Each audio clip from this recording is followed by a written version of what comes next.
दे दिले बा दिलदार देवरवा हो, दिलदार देवरवा हो।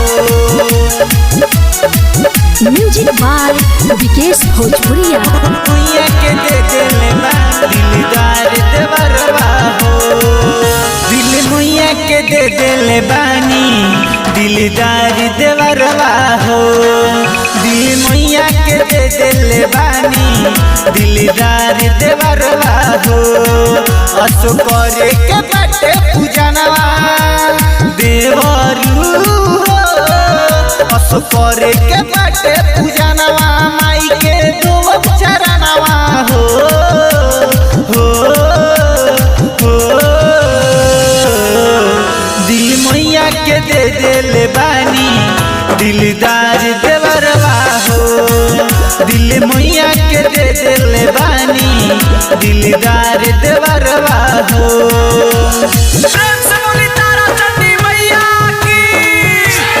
ये रिकॉर्डिंग स्टूडियो काठमांडू में दिलदार देवरवा हो, दिलदार देवरवा हो।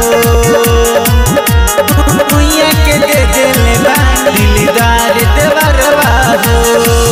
सतमी के दिन हो भीड़ होला भारी, संगे संगे ले ले चली माई के दुआरी, माई के दुआरी। सतमी के दिन हो भीड़ होला भारी, संगे संगे ले ले चली माई के दुआरी, संगे संगे ले ले चली माई के दुआरी। हो राउरनी हो राना करती देवरू हो, हो राउरनी हो राना करती पिया पर विकेशवा हो, हो, हो, हो। दिल मैया के दे दिले बानी दिलदार देवरवा हो, दिल मैया के दे दिले बानी दिलदार देवरवा हो। प्रेम से बोली तारा चंडी मैया की। ये रिकॉर्डिंग स्टूडियो काठमांडू में दिलदार देवरवा हो, दिलदार देवरवा हो।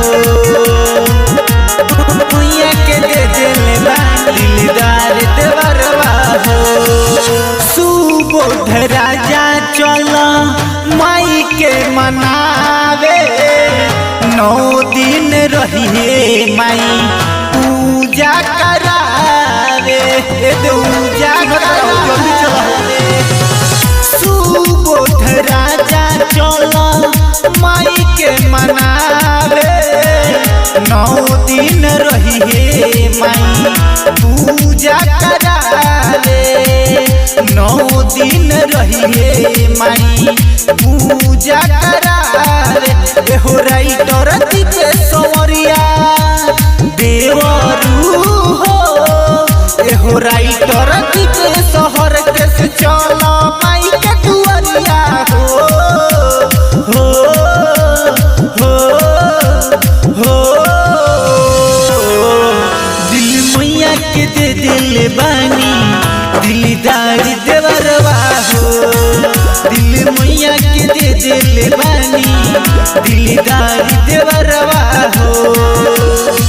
ये रिकॉर्डिंग स्टूडियो काठमांडू नेपाल।